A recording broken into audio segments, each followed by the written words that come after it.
représentant américain Steve Witkoff doit se rendre à Moscou cette semaine. Mais avant, il a reçu une nouvelle fois la délégation ukrainienne, rencontre en Floride. Il s'agit de formuler une proposition qui garantirait la souveraineté de l'Ukraine, alors que le pays a encore essuyé des frappes russes la nuit dernière et que Volodymyr Zelensky est affaibli politiquement. Mathieu Desmoulins et Thomas Misraki. Ceux-là ne se quittent décidément plus. D'un côté, les représentants américains, hommes de confiance de Donald Trump. De l'autre, la délégation ukrainienne, venue avec la ferme intention d'infléchir le projet de plan de paix, jugé trop favorable à Moscou. Nous allons discuter de l'avenir de l'Ukraine, de la sécurité de l'Ukraine. Ce n'est pas juste pour mettre fin à la guerre, c'est pour mettre fin à la guerre d'une manière qui permette à l'Ukraine d'être indépendante, souveraine et de ne jamais connaître une autre guerre.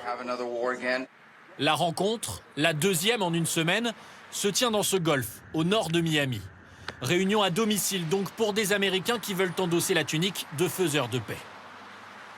Après avoir reçu une délégation ukrainienne chez lui en Floride, Steve Witkoff, l'émissaire de Donald Trump, va se rendre à Moscou dans les heures qui viennent pour négocier avec Vladimir Poutine. Mais autour de la table cet après-midi, un absent de taille. Andriy Yermak, bras droit du président ukrainien, il a dû démissionner vendredi, rattrapé par un scandale de corruption, alors même qu'il était chargé de tenir tête aux Américains dans les négociations. Il devait incarner effectivement une forme de résistance. Pour eux, c'est plutôt une bonne chose. Pour les Américains, oui, peut-être parce qu'ils pensaient qu'effectivement, ils poussaient Volodymyr Zelensky à ne céder sur rien.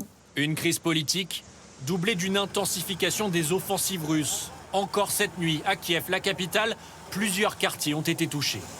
Sous pression, le président ukrainien Volodymyr Zelensky est attendu demain matin, une nouvelle fois à l'Elysée, avec l'espoir que le soutien des Européens pèse en sa faveur pour mettre un terme à près de 4 ans de guerre.